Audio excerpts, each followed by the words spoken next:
Et dans le livre, j'explique cette expérience très personnelle que j'ai vécue moi-même quand j'étais collaborateur parlementaire à la France Insoumise. Moi, à l'époque, toute ma condition sociale était liée au fait à un idéal républicain, quoi, de transformation de l'État et des rapports sociaux par l'intérieur, quoi, par des réformes, etc. En jouant les règles de la Ve République, même si on les subvertissait, il y a quand même cette idée qu'on s'y inscrit, quoi.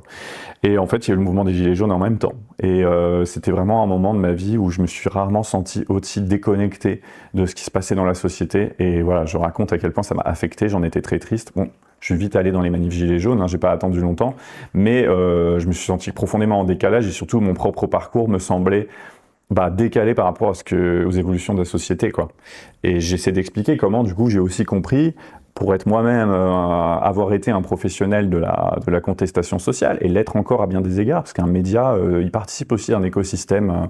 On peut dire que la frustration, on fait notre beurre, c'est pas un beurre énorme, mais voilà, nous aussi, on a une place dans ce microcosme de la contestation sociale. Et donc, moi, j'essaie de faire attention à ça, et je veux dire, j'ai compris aussi de l'intérieur que quand tu fais partie de ce milieu-là, en fait, les moments où il y a des poussées révolutionnaires dans le pays, t'es pas très content en fait. Ça a beau est-ce que tu prônes, c'est dérangeant parce que ça va un peu bouleverser tes habitudes, ta place.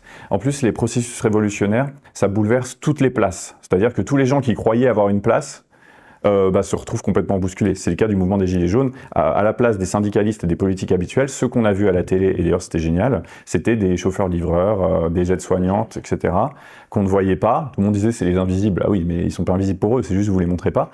Et du coup, ils ont pris la place des autres dans un sens.